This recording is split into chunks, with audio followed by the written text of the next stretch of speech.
ក៏ដល់ញាតិញោមពុទ្ធបរិស័ទទាំងក្នុងនិងក្រៅប្រទេសទាំងអស់ពីវត្តរតនមហាមុនីហើយវត្តបលាំងកៃស្ថិតនៅក្នុងភូមិថ្មីឃុំកន្ទឺមួយស្រុកបន្នន់ខេត្តបាត់ដំបង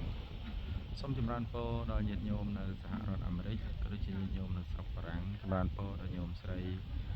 បាសិកាក្នុងរួមញោមប្រុសបាសកក្នុងបណ្ឌិតនៅខាង Florida អរគុណញាតិញោមពុទ្ធបរិស័ទគ្រប់ទិសទីទាំងអស់ក៏ដូចជាញាតិញោមនៅរដ្ឋបណ្ដារដ្ឋផ្សេងៗដែលមានសទ្ធាជ្រះថ្លាបានចូលរួមអនុមោទនាជួយកសាងព្រះវិហារវត្តបលាំងកៃយ៉ាងនេះជាពិសេសផ្ញើវីដេអូនេះជូនដល់ញោមស្រីបាសិកាគឹមនីតំផងនៅខាងមនីសតាក៏ហើយក៏ពុទ្ធបរិស័ទនៅខាង Washington State មានបងប្រុសបងស្រីក៏ញាតិញោមនៅខាងCalifornia ក៏ញាតិញោមនៅខាងTexas ក៏ដូចជាញាតិញោមពុទ្ធបរិស័ទនៅរដ្ឋ Massachusetts នៅ Lynn ណាមានញោមបាសិកាគង់ហ៊ុនបងកែវញោមវីហើយនឹងញោមឌីបើណាដែលនៅសហរដ្ឋអាមេរិកក៏បានឃើញក៏ជាថ្លាអនុមោទនាបុណ្យហើយនឹងញាតិញោមនៅខាង Philadelphia មានញោមស្រីបាសិកាហុយម៉មហើយនឹងញោមអៀងនិងញាតិញោមពុទ្ធបរិស័ទនៅខាង Phila ទាំងអស់សូមជ្រះថ្លាអនុមោទនាបុណ្យកុសលនេះគឺព្រះវិហារវត្តបលាំងកៃ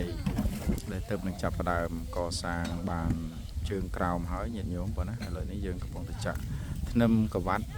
ដើម្បីទប់ជើងតាងព្រះវិហារសូមញាតិញោមពុទ្ធបរិស័ទជ្រះថ្លាអនុមោទនាបុណ្យកុសលឲ្យបានគ្រប់គ្នាបងសូមអនុមោទនា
Mau juga.